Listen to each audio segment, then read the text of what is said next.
Hello class, my name is Daniel Wallace, and I am in the United States Navy, which is the greatest Navy ever. I am stationed in Kings Bay, Georgia as a Master at Arms, which is military police for different branches. I want to finish up my associate's degree in criminal justice. I am only a few classes away, so I will be able to accomplish my dream of being a cop. I do not want to be any ordinary cop. I would like to focus on getting into any special agency as I can. I prefer NCIS or FBI. I believe in protecting this world by trying to make it a better place for everyone to live in and cherish their lives. I hope you all enjoy my video of how things float. Welcome to Intro to Physics. During this lab, we had to figure out what buoyancy is. It is an act against the weight of an object and is pushed upward. According to Archimedes' principle, the buoyant force of an object is equal to the weight of the fluid displaced or pushed away by the object. Our hypothesis is whether the object will sink or float. In this lab, we had to weigh different objects on a scale in grams and take those objects and find their velocity out by placing it into a beaker by watching the water rise up. Once we had gathered all of our information, we found out what the density is. Density is mass divided by velocity.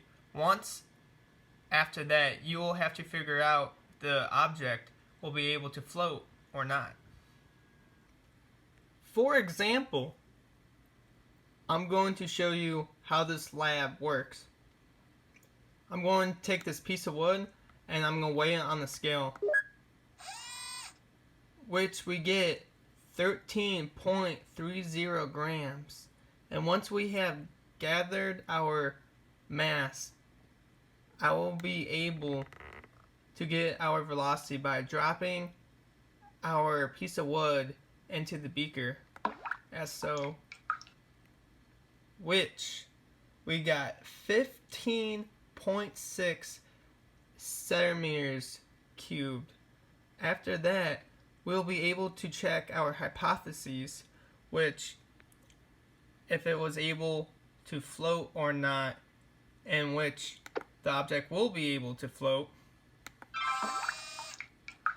As you could see, the piece of wood was able to float. On this dry erase board, I was able to graph our chart out and to make it bigger, so I will be able to show you all.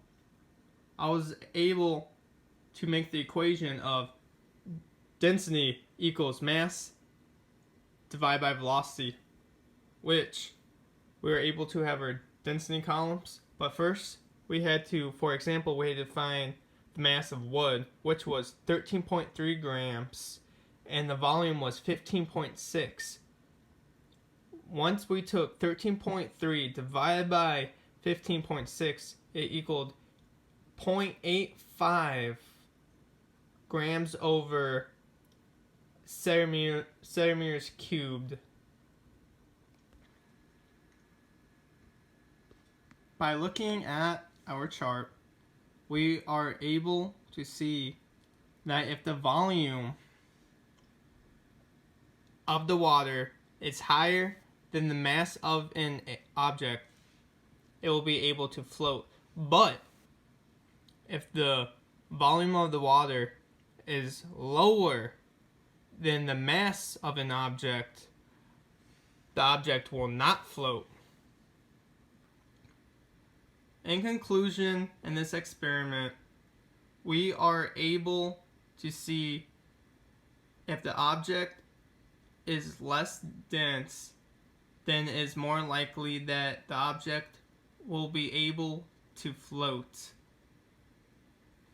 We are able to conclude that our hypotheses were right if the volume is greater than the mass and the density is lower, the object will float.